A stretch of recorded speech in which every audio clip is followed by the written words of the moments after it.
Selamat datang di channel Kebawa Mimpi. Jangan pernah dengarkan sendirian kalau kamu nggak punya keberanian yang besar. Kali ini Kebawa Mimpi akan menceritakan sebuah kisah seram yang pernah terjadi. Kisah dari pemuda yang bernama Aceng yang memiliki sifat sombong dan selalu penasaran. Sebelumnya jangan lupa untuk tekan tombol subscribe, like, komen, dan share agar channel ini dapat terus berkembang. Suara derap langkah kaki yang tergesa-gesa memecah keheningan malam di sebuah desa terpencil.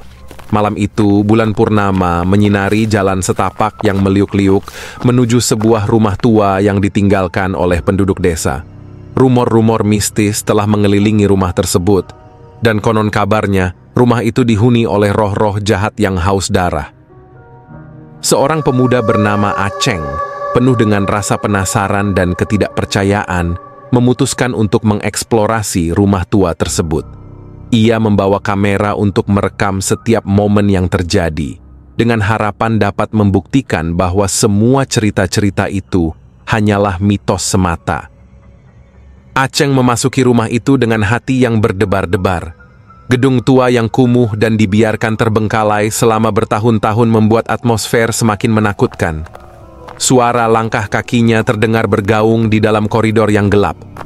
Kameranya merekam setiap sudut ruangan yang penuh dengan debu dan keheningan yang mencekam. Namun semakin Aceng menjelajahi rumah itu, semakin merasakan adanya kehadiran tak kasat mata yang mengawasinya. Setiap langkahnya diikuti oleh bayangan-bayangan gelap yang terlihat bergerak di sudut-sudut ruangan. Aceng mencoba mengabaikan perasaan takutnya dan melanjutkan eksplorasinya. Tiba-tiba Aceng mendengar suara pintu berderit di belakangnya. Hatinya berdegup kencang dan ia berbalik cepat. Namun tak ada apa-apa, hanya pintu yang terbuka sendiri. Aceng mencoba meyakinkan dirinya bahwa itu hanya angin atau mungkin pintu yang longgar, tetapi ketakutan dalam dirinya semakin membesar. Pemuda itu terus mendekati ruang bawah tanah. Sesampainya di sana, ia merasakan udara semakin dingin dan suasana semakin mencekam.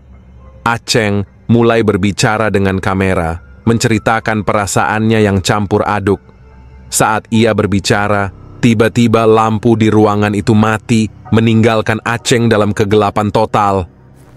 Dalam kegelapan, Aceng mendengar suara langkah kaki yang tidak teratur di sekitarnya.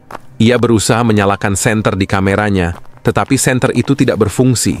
Dalam kepanikan, Aceng mencoba menemukan jalan keluar. Namun koridor yang sebelumnya terlihat begitu sederhana, kini menjadi labirin yang membuatnya tersesat. Saat ia berputar-putar di dalam kegelapan, Aceng menyadari bahwa bayangan-bayangan gelap itu semakin dekat. Suasana menjadi semakin menakutkan, dan Aceng merasa seperti ada sesuatu yang mengintainya di setiap sudut ruangan. Ia berusaha memanggil nama-nama orang yang ia kenal, tetapi tak ada jawaban. Tiba-tiba, Aceng mendengar suara bisikan lembut di telinganya. Suara itu menggoda dan merayunya untuk bergabung. Ketakutan memenuhi dirinya, namun ia tetap melanjutkan perjalanannya di dalam labirin gelap itu. Setelah berjalan beberapa saat, Aceng tiba di sebuah ruangan yang terlihat lebih terang.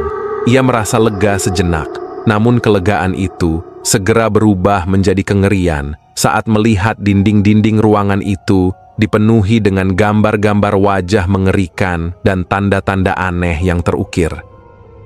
Aceng melihat ke belakangnya dan mendapati bahwa pintu masuk telah menghilang. Ia terjebak di ruangan itu sendirian. Suara langkah kaki kembali terdengar di belakangnya, kali ini lebih dekat. Aceng berusaha menjauh, tetapi tak peduli kemana ia pergi. Langkah-langkah itu selalu mengikutinya. Dalam keputusasaan, Aceng mencoba memanggil bantuan dengan berteriak. Namun, suaranya terdengar samar, seolah-olah tenggelam dalam keheningan malam. Ia merasa seperti terperangkap di antara dunia nyata dan dunia lain. Akhirnya, Aceng mencapai ujung ruangan yang gelap. Di ujung itu, ia menemukan sebuah pintu yang tampaknya menuju keluar. Namun, ketika ia membuka pintu itu, ia tidak menemukan cahaya atau kebebasan. Sebaliknya, ia malah masuk ke dalam ruangan yang lebih gelap dan mencekam. Pada saat itulah Aceng menyadari bahwa ia telah terjebak dalam permainan yang lebih besar dan mengerikan. Sebuah eksperimen yang melibatkan roh-roh gelap dan kekuatan yang tak bisa dijelaskan. Ia berusaha memahami apa yang terjadi, tetapi semakin ia mencoba memahami, semakin ia terperangkap dalam kegelapan yang tak terbatas. Cerita ini menjadi catatan terakhir dari Aceng. Video yang direkamnya di rumah tua itu menjadi misteri yang tak terpecahkan. Apakah Aceng masih hidup di dunia ini atau telah bergabung dengan roh-roh gelap yang menghuni rumah tua tersebut?